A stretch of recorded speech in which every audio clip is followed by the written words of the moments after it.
மதுரை மல்லி. இந்த மதுரை மல்லிக்கு இவ்வளவு அழகான பொண்ணே தேவையில்லை. அந்த மல்லியே ரொம்ப அழகா இருக்கும். உண்மையிலே வெறும் சௌரிய மட்டும் மாத்தி அந்த சௌரிக்கு மேல இந்த மல்லிகைப்பூ போட்டாலே ரொம்ப அழகா இருக்கும். எப்படி சௌரிய வச்செல்லாம் கண்டுபிடிக்கிறேன்னு தெரியல. சரி, ஓகே. அந்த மல்லிகைப்பூ கொடுக்கிற அளவுக்கு ஒரு அழகான பொண்ணை சமீபத்துல நான் பார்க்கல. அநேகமா பாத்துருவேன்னு நினைக்கிறேன். நம்ம டீம்ல யாருக்காவது அந்த மதுரை மல்லிகை கொடுக்கணும் அப்படின்னா யாருக்கு கொடுப்பீங்க? இல்ல, மிஞ்சி மிஞ்சி போனா மல்லிகைப்பூ கொடுத்து ஒரு பொண்ணை மயக்கலாம் இல்லையா? வெறும் மயக்கத்துக்கு அதை பயன்படுத்தாம மல்லிகைப்பூ வச்சுக்கிட்டு ஒரு மத நல்லிணக்கத்தை உருவாக்கலாம் நான் பாக்குறேன்.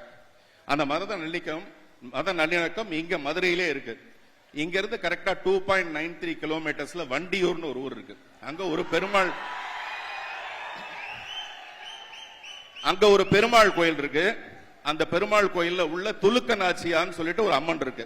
துலுக்க நாச்சியார் ஒரு முஸ்லிம் பிரின்சஸ். அவங்க அந்த அம்மன் அழகரை காதலிச்சதாக ஒரு ஐதீகம் கதையெல்லாம் இருக்கு. நான் என்ன நினைக்கிறேன்னா, இந்த மல்லிகைப்பூ ஒரு மாலையா கட்டி அந்த துலுக்க நாச்சியாரு கொண்டு போய் படைச்சு வரலாம்னு நினைக்கிறேன். இதுக்குதான் பார்த்திபன் சார்ட்ட கேட்கணும் இந்த கேள்வி எல்லாம் அப்படிங்கறத. ஒரே ஒரு கடைசி கேள்வி மட்டும், ஓகே? நான் நிறைய வச்சிருந்தேன். நீங்க ரொம்ப அழகா நிறைய விஷயங்கள். கடைசி கேள்வி போயிடலாம். ஆடுகளம்ல வர மாதிரி ஒரு சேவல் சண்டை நீங்க நடத்துனீங்கன்னு வச்சுக்கோங்க. தனுஷ் அவர்களுக்கு ஆப்போனண்டா பேட்டைக்காரனா யார கேஸ்ட் பண்ணா நல்லா இருக்கும் டைரக்டரா யோசிச்சு நீங்க சொல்லுவீங்க? அது எங்களுக்கு தெரியும். அந்த சேவல் சாதாரண சேவல் இல்ல, அது தனுஷோட கையில இருக்கிற சேவல். தனுஷோட ஹேண்ட்லிங் எவ்வளவு நல்லா இருக்கும்னு நான் சொல்லியிருக்கேன் ஏற்கனவே. ஒரு நடிகரையுமே அவர் எப்படி ஹேண்டில் பண்றாருன்னு சொல்லியிருக்கேன். அப்ப அந்த சேவலை அவர் எவ்வளவு பிரமாதமா தயார்படுத்திருப்பார் இல்லையா? அந்த சேவல் கிட்ட போட்டி போட்டு நம்ம தோக்கறதுக்கு பதிலா நம்ம சமாதானமா போயிடலாம். 1ஆம் தேதி அன்னைக்கு ஃபர்ஸ்ட் டே ஃபர்ஸ்ட் ஷோக்கு ஒரு 10 டிக்கெட் கொடுங்க, நான் சமாதானமா போயிடுறேன்னு கேட்டு வாங்கிட்டு போயிடலாம். Okay sir, thank you sir, thank you so much. And நீங்க ஒரு படத்துக்கு பெரிய பக்கபலம். சோ இந்த படத்துல பெரிய பெரிய பெரிய பக்கபலமா இருப்பீங்க அப்படின்னு நாங்க நம்புறோம். தேங்க்யூ. நிறைய இருக்கு சார்.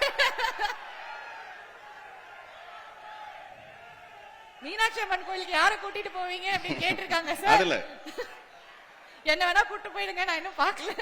இது என்ன கடைசி கேள்வி என்ன சார்? அத கடைசியா நான் கேட்டேன் சார். சங்கம் வச்சு தமிழ் வளர்த்த மதுரை மக்கள் பத்தி உங்க ஸ்டைல்ல ஒரு கவிதை சொல்லுங்க அப்படின்னு நாங்க ஒரு தமிழ் கவிதை சொன்னா நல்லா இருக்கும் அப்படின்னு. மதுரையை பத்தி ஒரு கவிதை சொல்லுங்க. அது நல்லா இருந்தது அந்த கேள்வி. அந்த கொஸ்டின் பேப்பர் எனக்கு அவுட் ஆயிடுச்சு. அப்படியா?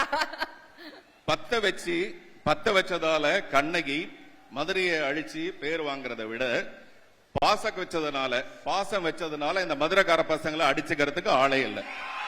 உண்மையிலே உங்களுடைய இந்த கைத்தட்டல், விசில், இது எல்லாமே யாருக்குன்னு எனக்கு தெரியும். நானும் உங்களை மாதிரியே இந்த 1ஆம் தேதி அன்னைக்கு ஃபர்ஸ்ட் டே ஃபர்ஸ்ட் ஷோ படம் பார்க்கறதுக்கு காத்துட்டு இருக்கேன். வெற்றி விழாவில் கொண்டாடுவோம், சந்திப்போம். நன்றி.